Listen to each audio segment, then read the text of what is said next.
All right, and welcome back to Weekend with Betty. Thank you so much for staying with us. And if you're joining us, karibu sana. Just feel at home, because you've seen we have food and we have everything you need. So just feel at home, even if you're at home. So, of course, tonight, like I mentioned, we have a special edition of Valentine's, and we decided to have a love affair on up close. I'm sure most of you have received flowers and chocolates, and if not, don't worry. Listen, self-love is the most important. Tonight, I'm hosting Cynthia and Don Otieno, a couple who found love abroad and have been together for the last 10 years, and they're sharing their love story tonight, and you will definitely love it. Let me also say that Cynthia, Pastor Cynthia, yeah, and she's Pastor Cynthia, and he's also Don, who's a relationship expert, a life coach too, and what else? Marriage, relationship, life. You must be, you're in good hands to have a guy like him. You know, he's good in, relationships, life. So every time you have a problem, you just go and tap on his shoulder, right? Yeah, like, can we fix this? Right. So your story is so beautiful, and I was watching your interview on YouTube, and I even just saw the reactions and the feedback, and everybody was saying that they've been so inspired by your love story because you've gone through a lot. Don, let me start with the gentleman. So yes, Don, yeah. Yes. So Don, talk to us about just briefly how you guys met. You guys met abroad, and it wasn't a walk in the park. Tell us about it. Yeah. Well, it's interesting. I like her version of it because she gets all the details and stuff. I'll give my version of it. I call it an unusual kind of a meeting because we met. We only had one date. One date in terms of? Yeah. Since one and only date. One date where we actually had one date, and then after that, that's when I proposed and we got married. After one date? You lucky girl. You need to know the background. That's like from the beginning to the end. Okay. Yeah, but in between there's a lot of drama that takes place. There's a lot of testings and trials that takes place. Right. Yeah. And I remember, Cynthia, Pastor, you said that at some point, the first time you saw him, yes, that you guys were in fellowship. Yes, was it abroad? A conference. A conference, yeah? Yes. And there was a prayer that was going on. And then you just opened your eyes, and amidst the prayer, and you saw this guy, and you're like, hey, he can sing well, or something like that. Please tell us about that. It's getting hot. You're even getting hot in here. Yeah. What happened, it was so interesting. I was in this particular conference, and Don was leading worship. So we had gone, a group of girls with, a couple of people. It's a Kenyan conference, so it's in the United States. But this guy takes on the mic and like bellows out a really amazing chorus. And I check him out. I open my eyes and I'm like, not bad. Yeah. Not bad. Not bad. That's I so like honest. it. I really like what I'm seeing. And right after that, I made a decision. I'm going to go say hi to him. Seriously? You're one of those girls? I'm one of those girls. So I didn't think much about it. After the praise and worship, you know how everybody goes to the break room? Yes. And there were hundreds of people. Right. So I go into this break room and I walk up to him and I say, hi, my name is Cynthia. Wow, I like that. Please, this 2020, I need that kind of confidence. And he turns and looks at me and he says, I'm Dawn. And so I'm expecting more. Yeah. And then he turns right back No way. to who he was talking to. That is so rough. I'm like, it was raw and it was rough. And I thought, how rude. How rude. And I just was so, I was like, psh. It's okay. Yeah, it's okay. It's not like it's going out of fashion. And so why did you turn away? Yeah, I'm curious. It was just, yes, you said hi, I say hi back, and I continue with what I was doing. I wasn't like, I keep telling her I was focused. I came there to do worship. And no way, you were that focused. Yes, even this beautiful girl who just brought herself there. Yes, and you can imagine before that, actually, for coming to that particular conference, she was the one in charge of those arranging for any guest that is coming. So we had been talking on phone also. No, that was 2006. 2008 is when I was in charge. Ah, okay, so that was before.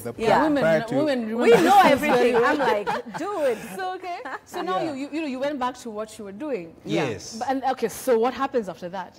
So after that, we get into the car and we're driving back to the hotel. So we're in a different state. Yes. And as we're driving back, this girl sitting next to me says, did you see that guy called Don Otieno? And I said, yes, I did. And she says, that's going to be your husband. I'm like, get out of town. Right. And she says, that's going to be your husband. And I'm thinking, okay. And so the pastor who was driving us hears us talking and he says, who are you talking about? Right. And we say, Don Otieno. And he says, do you want to find out if he's single? I said, yeah. And all the girls said, yeah. Yeah. So he says, okay, I'll tell you in the evening. I'll go find out. And so he came back later on and he said, Musi Thubutu. That man is so engaged to be married. What? He's dating and engaged to be married at the end of this year. What? What a blow. Chineke. Did you cry? Did you feel crestfallen? I think... If it was me, oh girl, I would... So for me, since, I mean, how many times have you seen a good-looking man and, okay, he's good-looking, you acknowledge it verbally, but I moved on. Oh, he's getting married. Oh, good. Nice guy. Praise God for who he's met. And I moved on with my life and dated even somebody else. So if he was getting married at that time, what are you guys doing here tonight? What happened? That's the question. What happened? Did you end up getting married? No. Oh, okay. Yes. And it wasn't because of me, eh? It wasn't because of me. So what happens at that particular relationship? Remember now this was about post-election violence, just towards the, right after, right? Yeah, so there's a lot of the Kikuyu, Luo thing. Oh, really? The girl was Kikuyu. And we had this pull back from her parents. You know, is this thing really going to work, you know, and all this. So it became difficult. So it got to a point where she grew cold feet and, you know, so we decided, okay, this thing is not going to work. So, okay. Yeah. So that's so sad. So it didn't happen because of the cultural or tribal differences. Tribal differences. So at that please, point, we can have our starter and our mocktails as you continue the conversation. There's more food waiting for us. Okay. So that's 2 years. I didn't know all this had happened to the man. Right. So 2 years later, he's invited by my pastor over to Ohio to come and lead worship again. Again. You guys were just meant to be. You know? So he comes and at that time, I'm already an ordained minister. Before when we first met, I wasn't a minister. So I'm the one arranging this particular conference. And we did get to talk at that point. And I did get to notice he didn't have a ring. And I was like, okay. What happened? What happened, you know? And so we began a conversation. And we began to text and talk and text and talk. And shortly after that, a couple of months later, he was invited again because he lived like 9 hours away from me. Right. So he called me and he was coming back for another meeting. And he asked me out on a date. Right. That was the first and only date we ever had. How is that possible? You know, you go on this one. Then you try again, you try again. How was it that she just went on one date? Now, what was she that special, man? No. What happened was, now after this conference, I think that was the time. Pastor, please eat. Please okay. eat. Okay. We decided, okay, we'll actually go on a date. We'll go on a date after the conference. So we actually did. And one of the weird things happened during that planning of the date, because I remember we got into a store, a supermarket kind of a place, and she decided to buy some stuff. So while we're at the checkout counter, this old lady looks at her and says, I want you to remember this, that he's your pride and you're his joy. Some random person who we didn't know. So, okay, I usually say that's one of the signs that things were going a certain direction, you know. Yeah, so that was the only date. Okay. And after that, you proposed? No. Okay. Let me tell you something, Betty. Let me tell you something about this date. Yes, yes. My sister was visiting, and I know you have sisters, and you're very close. My sister and I are very close. Yeah, yeah. So my sister was visiting with her kids and her nanny. Her nanny was like 17. Yes. Yeah. Okay. She's Shosho. We used to call her Shosho, and she's amazing. So they're visiting, and she says, "Oh, there's a guy here who's taking you out. I want to chaperone." I'm like, I'm over 34. You want to chaperone? Why? Yeah, yeah. She says, no, there's no way I'm going to allow you to go with a man. And I'm thinking, Shiro, I've been here for 13 years, for goodness sake. Yes, yes. She says, no, I'm actually the one buying the dinner. So I haven't told Dawn that the date that we're supposed to go on exclusively, my sister is actually going to be part and parcel of that date. That. Plus 2 children, plus the nanny. So what happened? We went to this nice Italian restaurant. Were you ready for, are you ready there? No, Was the pocket ready? I was expecting the two of us. Yeah. So my sister shows up, rocks right in with the 2 kids and the nanny. The nanny only speaks Kikuyu. And in my head, I said, if this man, for goodness sake, if he's going to be switched off because of this, my family dynamics, this is going to be confirmation for me. Yeah. Whether he likes, you know, because that's how we are. Right. And do you know what happened? Is that he had so much fun with the kids, and he's a quieter guy. So he had so much fun with the kids. Shosho was talking in Kikuyu half of the time. Right. And as you notice, I'm Wamboi, he's Otieno. Yes, yes. So he doesn't understand what we were talking about. Yeah. But that for me was a keeper. Was a keeper. It was a sure sign that, you know what, even when things are thick and it didn't go as we had planned, he rocked with the whole story. So that was such a keeper. That's great. Congrats for being such a keeper. So I want us to take the conversation forward.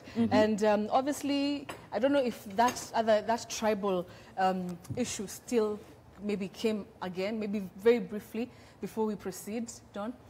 Did it come again the first time it came out? You know, that's the tribal lines being so open there. With you guys, did you experience that? No. With us, I think the only thing was I remember one of my bros asked, okay, well, what's the rush? Are you guys getting married? What's the rush? You know, is there anything? You know, it's just right after election violence. Can you give it time?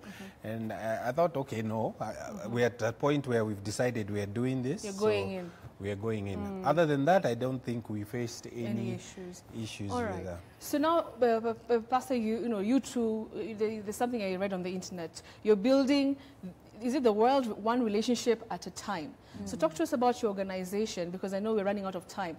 But very quickly, if you can talk about that and what exactly you do.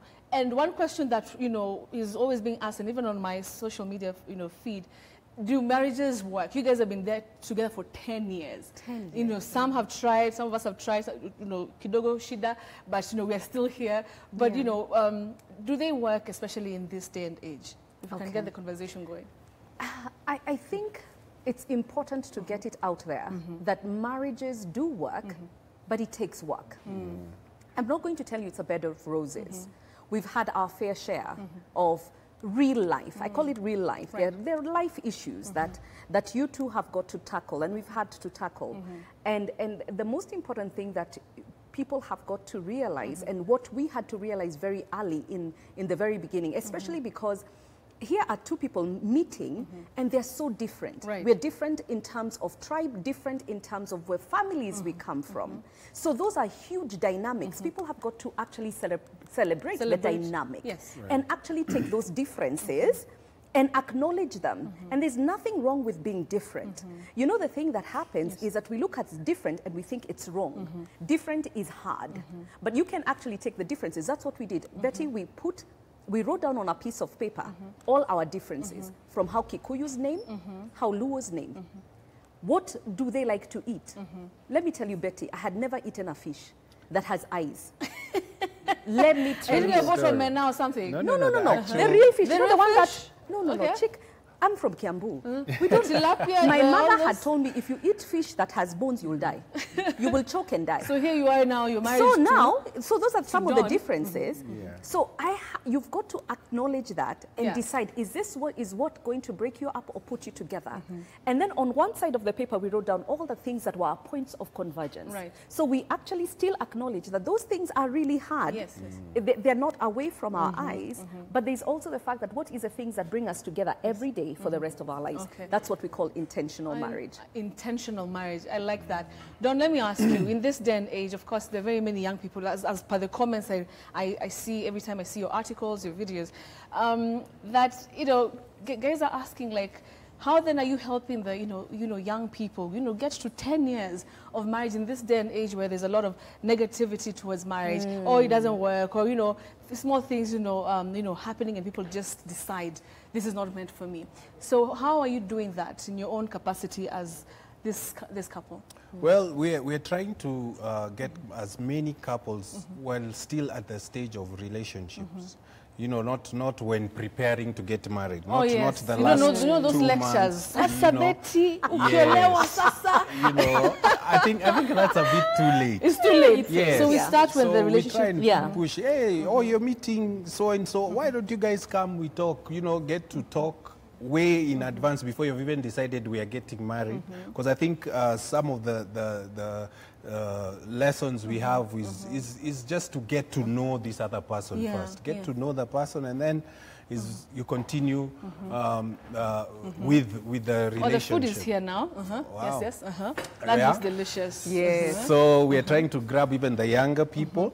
I try and engage the men also separately, the younger boys and the men as they go forward. So this kind of helps, not waiting until the last minute to actually now start dealing with the issues. Yes. Pastor, what are some of the issues which you can say are some of the biggest issues you've seen or you've experienced, or young people are coming and telling you about when it comes to relationships and marriage, especially with relation to this day and age, this age of social media, this age of people being very expressive, Yes. Yeah. I think what happens is, what is the reality versus what is in the social media? Yes. We currently are in a very showbiz kind of environment where what is being posted and what is a reality is quite groundly different. And so seeing authenticity and authentic relationships being propagated is actually not, we actually have to look at, there must be something wrong. There must be something that is not working in this. There's no way. So what we need to do, or what I am seeing, is a lack of authenticity and lack of clear communication. You see, something that is very interesting is that look at the young people today, and young people are the millennials. We're constantly on the phone. That's so true. Communication is not what happens between a man and a woman looking at each other. And there's so much I can see from your body language when I talk to you. I can see when you're happy, when you take pleasure in something. But now if I'm on my phone, the whole time, an emoji is not going to tell me how you really feel. That's true. An emoji is not going to give me the pulsating of your, when you're nervous, and that we lose that in communication. So what happens we start at that point where we are texting each other, we get married, and we are expected to have a real conversation. So what we are seeing as we are coaching couples, because we have what we call love clinics, where we meet with couples every day and actually do intentional marriage, coaching them. And you find that a lot of the relationships are on the phone, but have never been able to develop into an actual conversation that is a real grounded one. Wow, that is completely profound. Don, coming to you, in this day and age, is it possible for us to see marriages like yours? And today was Valentine's Day. Right. And many young people have, it's all about the flowers, it's all about the good things, like she's saying. Right. The chocolates, you didn't get me any chocolates, or I'm single, and all these things. As a day like today when people are thinking about their loved ones, what is your advice, as you do your partnership? What is your advice to couples who are trying to be like you guys, trying to get married, trying to have a blossoming, dating relationship. Right. I think the main thing is don't wait for Valentine's Day. First of all, You know, I hope somebody is listening out there. you know, one thing we usually push a lot with our couples is date night. Yes. Have one day of the week where you both just go out and have fun. Yes. Date each other. So that way, if it's a consistent thing, the Valentine's Day will come and go like it's the usual. It's the usual. You know, it won't have to be, because there's a lot of pressure out there. I've seen young girls and boys that are now actually even looking for what to do. Yeah. You know, looking for. There's a lot of desperation, which is not necessary. You know, and I think this whole men's conference thing is also coming out of pressure. I know we laugh about it and we're joking about it, but the guy is actually feeling like, you can see Betty is getting a whole bouquet of flowers being brought in the office before everyone. So, you know, this pressure. You know, it's pressure, I think it's not worth it. Just be yourself, enjoy. If you have someone in your life, make it a daily thing or a weekly thing. A weekly thing. Not a once in a February. year. Pastor, because we have to wrap up, how can people, you know, get in touch with you? You said you have like the love clinics. Yes. Yeah. How do I come on? Is it Monday? I don't know. People who feel like, you know, they really want to get the sort of help you've talked about. Yes. There are two ways. Actually, there are many ways they can get from Facebook. They can Facebook us. We are we get in touch with our couples. So it's Cynthia Otieno, Donald Otieno, or you can call us. I think we can post our contacts. Yeah, I think the social media is easier. Social media is so much easier. The Cynthia Life, Love, Relationship Coach, also a page. Okay. So please do not be stuck when you can get to have help, but also, you know, sometimes it's not that you even need the help, you need to get to the next level, because it's not always that you need counseling. Sometimes you feel you're stuck and you need to go to the next level, the part where you are on the next level. So that's it. There's something I wanted to give you. Okay, all right. Oh, yeah, gifts. Yes. Our book. Oh, that's nice. Yes. We wrote our story. You know the story that you are talking about? Yes. This is When Love Dares. When Love Dares. When Love Dares. Let's have a... Okay, there you go. Yeah. When Love Dares. When Love Dares. And it says, Breaking Barriers in Pursuit of Love. And of course, by Donald Otieno and Cynthia Otieno. There it is. Thank you so much. In this picture, you guys looked young. So thank you so much, guys. If, I'm going to read it. Yes. I'm going to maybe share, of course, snippets of it on my social media. It's our story. It's your story. Yes. And it's going to encourage... I hope it's going to encourage us. Yes. To want to have your kind of thing going on. Yes, and even better. And even, it can even be better than ours. Better, yeah. Thank you so much, guys, for coming. It has been such a complete pleasure having you on the show. Now, this segment, normally we go to people's houses and, you know, we eat. So maybe we'll look for you and actually come home to have a bigger conversation. Please. That would be awesome. Thank you so much. I've been speaking to Pastor Cynthia Otieno and her husband, Donald Otieno, who's a relationship coach, life coach. Yes. And did I forget any other? Yeah, just relationship, love, life, relationship. All right. Thank you so much for coming and spending your Valentine's evening with us. So we'll continue to have our dinner and our beverages there. And sports news is coming up. So don't go away. The show continues here on The Weekend with Bessie. All right? Thanks.